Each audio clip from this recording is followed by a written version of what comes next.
കർത്താവിൻ്റെ ശ്രേഷ്ഠമായ നാമം വാഴ്ത്തപ്പെട്ടിട്ട് ഗ്രേസ് ടി വിയിൽ കൂടെ എന്നെ ശ്രദ്ധിക്കുന്ന എല്ലാ പ്രിയപ്പെട്ടവർക്കും ക്രിസ്തുയേശുവിൽ എൻ്റെ സ്നേഹ വന്ദനം. എഫേസ്യർ 1 അധ്യായത്തിൻ്റെ 8 വാക്യം ഇവിടെ വായിക്കുന്നു. അത് അവൻ നമുക്ക് താൻ ധാരാളമായി കാണിച്ച കൃപാധനപ്രകാരം സകല ജ്ഞാനവും വിവേകവുമായി നൽകിയിരിക്കുന്നു. ഇവിടെ കൃപാധനം എന്ന ഒരു വാക്ക് നമുക്ക് കാണുവാൻ കഴിയും. കൃപാധനം 6 പ്രാവശ്യം ഈ വാക്ക് നമുക്കിവിടെ കാണാം. God is rich. നമ്മുടെ ദൈവം ധനവാനാണ്. നമ്മുടെ ദൈവം എന്തിനെല്ലാം ധനവാനാണ്.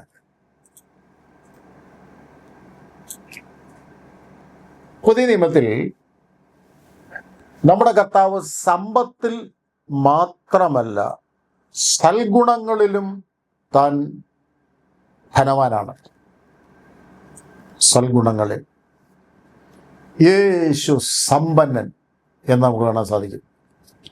എഫേസ്യർ 1 അധ്യായത്തിൻ്റെ 18 വാക്യത്തിൽ അതൂന്നി പറയുന്നുണ്ട്. 18 വാക്യത്തിൽ അത് പറയുന്നുണ്ട്.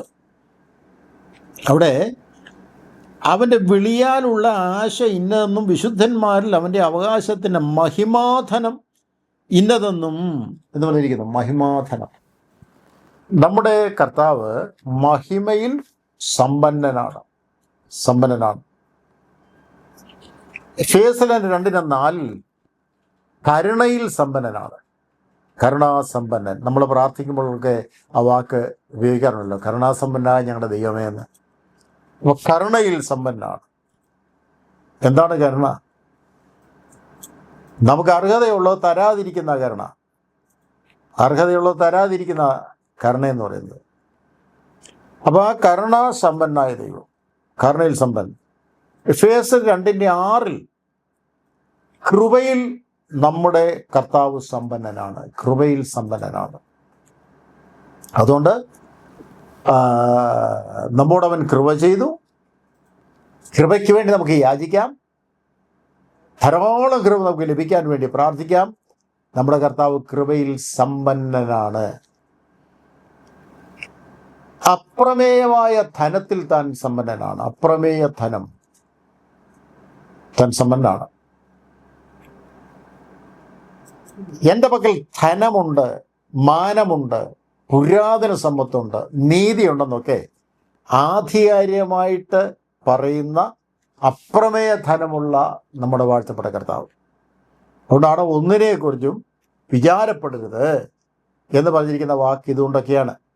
അപ്രമേയ ധനം. എഫേസ്യർ 3:16 മഹത്വത്തിൻ്റെ ധനം തൻ്റെ കയ്യിലാണ്.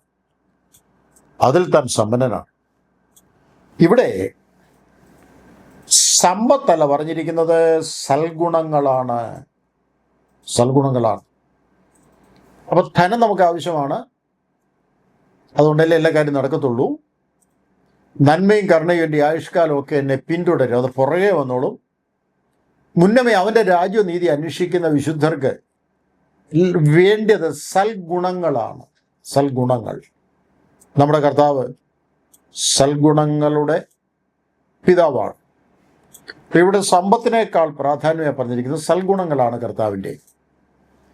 ഈ വീണ്ടെടുപ്പ് എന്നുള്ള വിഷയത്തിനകത്ത്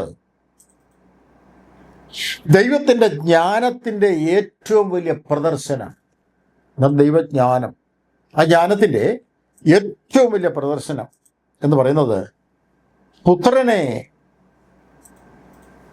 പിതാവ് അയച്ച് താൻ ക്രൂശിക്കപ്പെട്ട് മരിച്ച് അടക്കപ്പെട്ടു. 3-ാം നാൾ താൻ ഉയർത്തെഴുന്നേറ്റു, രക്ഷാപദ്ധതി സ്ഥാപിച്ചു. അപ്പം അങ്ങനെയാണെങ്കിൽ ഈ ദൈവത്തിൻ്റെ ജ്ഞാനത്തിൻ്റെ ഏറ്റവും വലിയ പ്രദർശനം കാൽവരി ക്രൂശിലാണ് വാസ്തവമായി നമ്മൾ വെളിപ്പെട്ട് കണ്ടത്. അവിടെയാണ് യേശുവിൻ്റെ ക്രൂശ് മരണത്തിൻ്റെ ശരിയായ രൂപം നമ്മൾ മനസ്സിലാക്കുന്നത്. ഇതിനതിൻ്റെ പ്രത്യാശ എന്ന് പറയുന്നത് താൻ 3-ാം നാൾ തിരുവെഴുത്തിൻ പ്രകാരം ഉയർത്തെഴുന്നേറ്റു വിശ്വസിക്കുന്ന ഏവർക്കും അത് രക്ഷയായി മാറി എന്ന് നമുക്കതിനെ അവിടെ കാണുവാൻ കഴിയുക. അപ്പം ന്യായാധിപൻ തന്നെ ശിക്ഷ അനുഭവിച്ച് വിശ്വസിക്കുന്നവന് രക്ഷയായി മാറി. എത്ര ഭയങ്കരമാണ്! ന്യായാധിപൻ തന്നെ ശിക്ഷ അനുഭവിക്കുക, ഒരു ക്രൂശിൽ താൻ ഏറ്റുവാങ്ങുകയാണ്. അങ്ങനെ അത് വിശ്വസിക്കുന്ന ഏവർക്കും അത് രക്ഷയായിട്ട് മാറുന്നു. ദൈവജനത ഏറ്റവും വലിയ സംഗതി എന്ന് പറയുന്നത് ഇതാണ്. ഈ ക്രിസ്തു മാർഗത്തിനകത്തെ പ്രത്യേകത ഇവിടെ കാണുവാൻ സാധിക്കും. ദൈവിക ചിന്ത, ദൈവത്തിൻ്റെ ഏറ്റവും വലിയ വെളിപ്പാട്,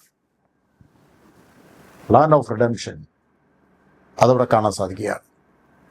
അപ്പോൾ നമ്മുടെ കർത്താവായ യേശു ക്രിസ്തു കാൽവറിയിൽ നമുക്കായി തകർക്കപ്പെട്ട് നമുക്ക് വീണ്ടെടുപ്പ് തന്ന് നമ്മളെ രക്ഷിച്ച് നമ്മളെ തിരിച്ചെടുത്ത് അനുഗ്രഹങ്ങൾ ഉൾപ്പെടുത്തി ഇന്ന് ഈ ഭൂമിയിൽ നമ്മളെ നിർത്തിയിരിക്കുകയാണ്. എഫേസ്യർ 1:9 നമുക്ക് കാണാൻ സാധിക്കും, അവനിൽ താൻ മുൻ നിർണയിച്ച തൻ്റെ പ്രസാദത്തിന് തക്കവണ്ണം തൻ്റെ ഹിതത്തിൻ്റെ മർമ്മം അവൻ നമ്മളോട് അറിയിച്ചു. അത് വലിയൊരു അർത്ഥവത്തായ വാക്കാണ്. ഹിതത്തിൻ്റെ മർമ്മം. എന്താണ് ഹിതത്തിൻ്റെ മർമ്മം? ദൈവം വെളിപ്പെടുത്തിയാൽ മാത്രം മനസ്സിലാകുന്ന കാര്യമാണ് ഹിതത്തിൻ്റെ മർമ്മം. നമുക്ക് പല കാര്യം അറിയാം, പലതും നമുക്ക് ഗ്രഹിക്കാൻ പറ്റും. എന്നാൽ ചില കാര്യങ്ങൾ നമ്മൾ എത്ര ശ്രമിച്ചാലും നമുക്ക് പിടികിട്ടാത്ത വിഷയങ്ങളുണ്ട്.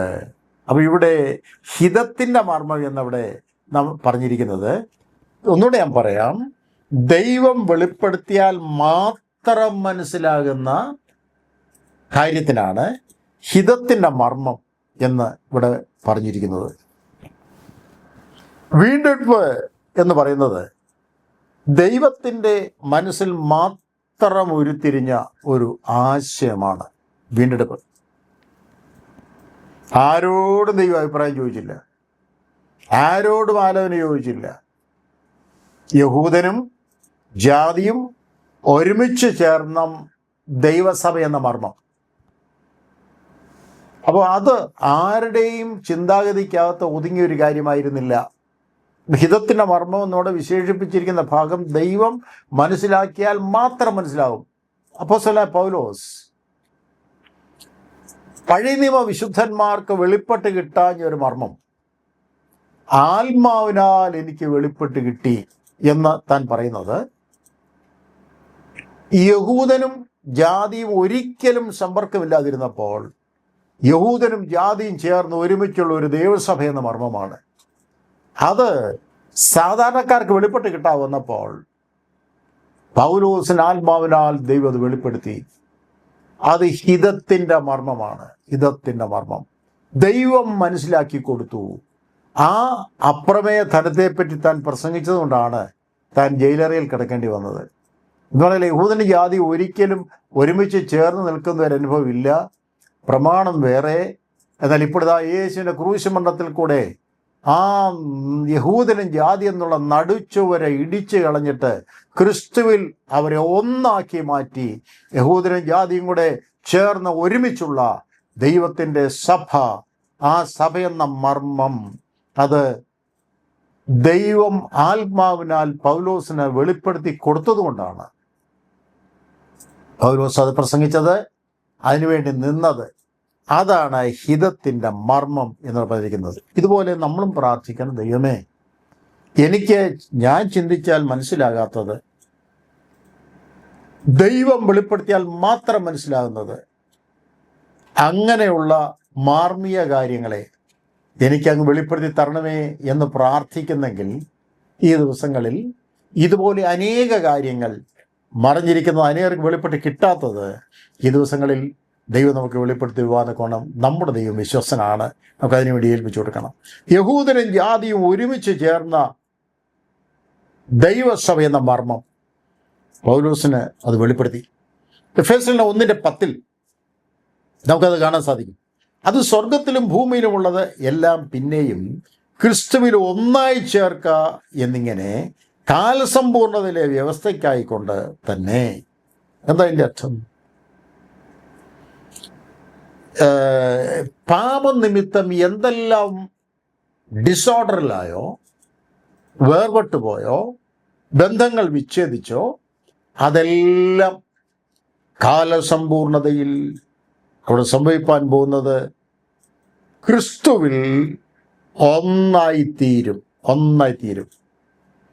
കാലസമ്പൂർണത. എന്താണ് കാലസമ്പൂർണത? കാലമെല്ലാം കഴിഞ്ഞ് എല്ലാ യുഗവും അവസാനിക്കുമ്പോൾ ഒരു കാര്യം ഈ വീണ്ടെടുപ്പ് കൊണ്ട് സാധിക്കും. കേട്ടോ, ഈ വീണ്ടെടുപ്പിൽ കൂടെ സംഭവിക്കാൻ പോകുന്നത്